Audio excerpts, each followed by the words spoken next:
नमस्कार, मैं हूं दीक्षा चौधरी। स्वागत है आपका हमारे चैनल समर्थ सहारा में। आज हम आपको प्रदेश की सभी छोटी बड़ी खबरों से रूबरू कराएंगे, तो चलिए शुरू करते हैं। महामारी से जूझ रहे नरसिंहपुर जिले वासियों के लिए जिला प्रशासन की चरपट और चरमराई व्यवस्थाओं के चलते अपनी ही सरकार पर युवा नेता मणि नागेंद्र सिंह पटेल ने आरोप लगाए हैं। कोरोना काल में स्वास्थ्य सुविधाओं की कमी से आम जन शासन प्रशासन पर सवाल उठा रहे हैं, लेकिन अब सत्ता पक्ष से जुड़े लोग भी बदहाली का खुलकर विरोध कर रहे हैं। नरसिंहपुर विधायक पुत्र मोनू पटेल ने पूछा है कि जब स्वास्थ्य सुविधाएं सही नहीं है तो जनता के रखवाले नेता खामोश क्यों हैं?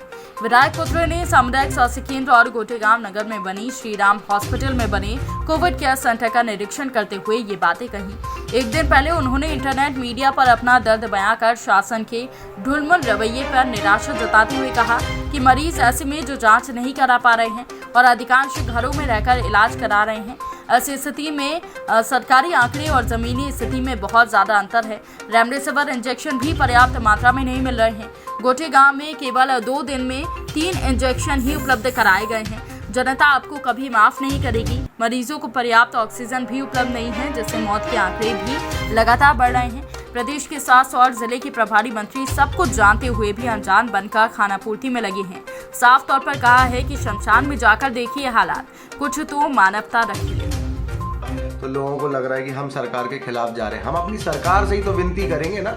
हमारे जिले में ये हालत हो रही है कि लोग गलत आंकड़े बता रहे हैं, प्रशासन गलत आंकड़ा बता रहे हैं। तो बताने का कारण लोग इसलिए नहीं बता रहे शायद कि लोग पैनिक ना हो। पैनिक तो वैसे ही हैं लोग, परेशान तो वैसे ही हैं लोग। तो मुझे लगता है कि हमको सही आंकड़े बताने चाहिए। रेमडेसिविर इंजेक्शन, आपका ऑक्सीजन, हम लोगों को बाहर मना कर दिया जाता है।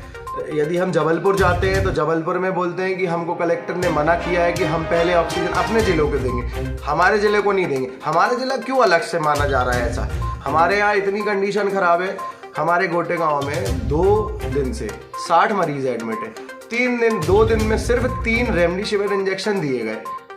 बगल में हमारे नरसिंहपुर जबलपुर जिला है, भोपाल है, रायसेन है, इनको 1,500 हजार इंजेक्शन दिए जा रहे हैं क्योंकि वो महानगर है, स्मार्ट सिटी है। हमारा जिला छोटा नहीं है, 11 लाख की आबादी है हमारे ज़िले में। हम लोग तो इतना बेबस लाचार हो रहे हैं, हमें समझ में नहीं आ रहा हम करें तो करें क्या। हमारे पापा जी जो विधायक नरसिंहपुर हैं, हमारे बड़े पापा केंद्रीय मंत्री हैं, हम लोग सब मेहनत कर रहे हैं सब, लेकिन हम क्या करें जब संसाधन नहीं मिल रहे लोगों के लिए, हम कुछ कर नहीं पा रहे। लोगों की मदद में क्या परेशानी हो रही है? शमशान घाट का सच सरकार ने नहीं देख पा रही है, क्योंकि मौतें आपके ज़िले में रोज़ हो रही हैं। कहाँ चूक हो रही है? गलत आंकड़े बता रहे हैं इसलिए चूक हो रही है। हम एक बहुत छोटे से गांव में रहते हैं जिसकी आबादी 55,000 होगी, और जो मरघट का रास्ता जाता है वो मेरे घर के सामने से होते हुए जाता है। ये मैंने अपनी आंखों से देख रहा हूँ और रोज़ ही देखता हूँ। कम से कम 10 मौतें तो होती है और मेरे घर के सामने से मिट्टी जाती है। जिला प्रशासन के कार्यों को कैसे देखते हैं आप?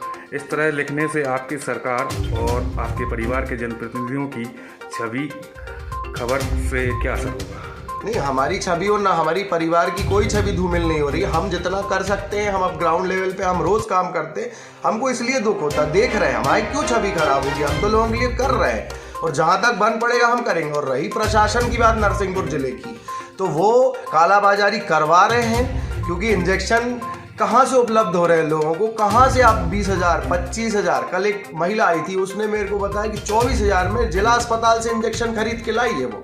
तो ये कहाँ से आ रहे हैं इंजेक्शन आपके पास? आप कह रहे हैं हमारे पास इंजेक्शंस नहीं है, ये नहीं है, वो नहीं है। आपके पास सब है, बस आप उसको कमाने में लगे हुए। CHMO हो गए हमारे, यही मतलब आप समझो लोगों की जान बचाओ, मानव सेवा तो करो। कब तक आप इन सब चीज़ों को लेके ढोगे? कब तक आप लोगों की बद्दुआएं लोगे? कम से कम कुछ एक बार अपना अच्छा कुछ करके दिखाएं कुछ। तो चलिए, हमारे साथ इस खबर में इतना ही। बाकी प्रदेश की खबरों से रूबरू होने के लिए बने रहिए हमारे चैनल के साथ। हमारे चैनल को लाइक कीजिए, सब्सक्राइब कीजिए।